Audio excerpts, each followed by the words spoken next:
దేవుని బిడ్డలారా, ఇక్కడ ఈరోజు దేవుడు మనతో మాట్లాడుతున్న ఒక మాట ఏంటంటే, దేవుడు నీ శ్రమను చూస్తున్న దేవుడు. ఆయన నీ శ్రమ, నీ బాధ, నీ కష్టం దేవుడు చూడకుండా కళ్ళు తిప్పేసుకోలేదు.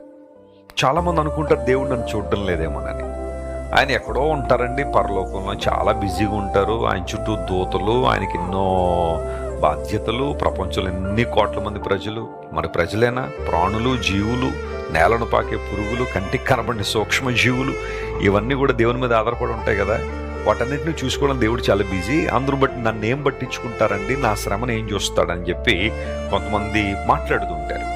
యూజువల్గా ద్వేషానికి గురైనప్పుడు, ఇతరుల యొక్క అవమానాలకు గురవుతున్నప్పుడు, మనుషుల యొక్క నిందలకు గురవుతున్నప్పుడు ఈ ప్రశ్న మనలో తొలిచివేస్తుంటుంది. దేవుడు నన్ను చూస్తున్నాడు అంటే నాకెందుకు ఇలాంటి పరిస్థితి వచ్చింది?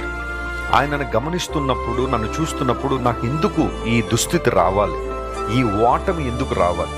శత్రువులు ఎందుకు నన్ను చూసి చెలరేగిపోతున్నారు? వారు ఎందుకు ఉత్సాహధ్వని చేస్తున్నారు? నన్ను చూసి నా పతనాన్ని చూసి ఎందుకు వారు సంతోషపడేలా దేవుడు చేస్తున్నాడని కొన్నిసార్లు మనకి ఆ ప్రశ్నలన్నీ మనలో ఉత్పన్నం అవుతూ ఉంటాయి. దేవుడు ఎరిగిన వారందరూ బాగున్నారు కదండి, వాళ్ళందరూ సంతోషంగా ఉన్నారు, వారందరూ చాలా బాగున్నారు, నాకే ఎందుకు ఈ కష్టాలు?